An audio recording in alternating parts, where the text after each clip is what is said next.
क्या हुआ जब 2 दिन की बच्ची को उसके पिता ने फेंक दिया तालाब में। उसके बाद इच्छाधारी नागिन ने जो किया उसे देखकर गांव वालों के पैरों तले जमीन निकल गई, क्योंकि गांव वालों ने जो कहानियों में सुना करते थे वो सच देख रहे थे। नागिन के 100 साल पूरा होने पर इच्छाधारी नागिन बन जाती है और नाग नागिन को भगवान शिव के द्वारा मणि मिल जाती है, जिस मणि में अद्भुत शक्तियाँ होती हैं। उसी मणि की सहायता से नाग नागिन रूप बदलकर लोगों की सहायता करते हैं। अगर किसी ने उनको परेशान करने की कोशिश की तो वो उनको मौत के घाट भी उतार देते हैं। दोस्तों, ऐसी ही घटना देखने को मिली उत्तर प्रदेश के रामगढ़ गांव में, जहां पर संजय नाम का एक शख्स अपनी 20 दिन की बेटी को नदी में फेंक आया। दोस्तों, अगर आप एक सच्चे सनातनी हैं तो कमेंट में हर हर महादेव लिखकर चैनल को सब्सक्राइब जरूर करें। संजय अपनी बीवी और 2 बेटियों के साथ रामगढ़ में रहता था। संजय को एक बेटे की आवश्यकता थी। उसकी बीवी गर्भवती थी और उसको यही डर लगा रहता था कि कहीं फिर से उसे बेटी न हो जाए। इस बात को सोचकर वो परेशान रहता था। वो दिन आ गया जब उसकी बीवी को बच्चा होने वाला था।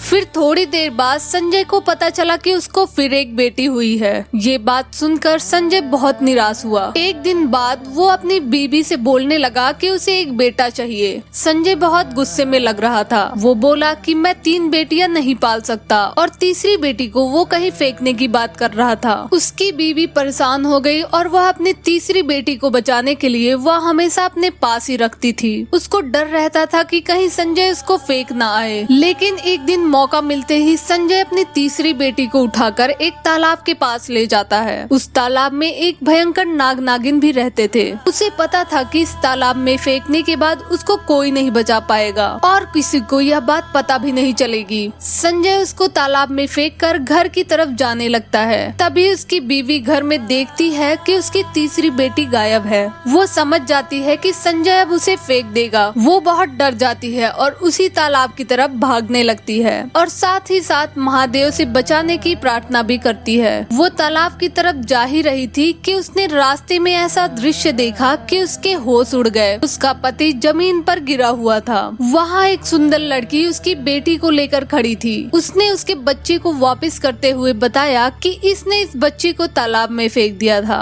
वो उस बच्ची को लेकर रोने लगी। वो उस सुंदर लड़की की आंखों में देखकर पहचान गई कि यह एक इच्छाधारी नागिन है और वो ये भी समझ गई थी कि संजय की इस गलती की वजह से उसने उसे काट लिया है। संजय के शरीर में उस नागिन का विष फैल चुका था और थोड़ी ही देर में वह मर जाता। लेकिन उसकी पत्नी इच्छाधारी नागिन से विनती करने लगी कि उसके पति को न मारे। उसने बोला कि हमारा और सभी बेटियों को पालन पोषण करने वाला कोई नहीं है। यह सुनकर वह इच्छाधारी नागिन संजय के शरीर से विष खत्म कर देती है और थोड़ी ही देर में वो उठ खड़ा हुआ। संजय ने अपनी बीवी से और इच्छाधारी नागिन से माफी मांगी कि अब दोबारा ऐसा कभी नहीं होगा। दोस्तों, बेटी और बेटा एक समान होते हैं। हमें दोनों को एक समान शिक्षा और प्यार देना चाहिए और हमें कभी भी ऐसा कोई कदम नहीं उठाना चाहिए। आपको ये वीडियो कैसी लगी हमें कमेंट में जरूर बताइए और ऐसी ही अमेजिंग वीडियोस के लिए चैनल को सब्सक्राइब करके बेल आइकन जरूर प्रेस करें। हर हर महादेव।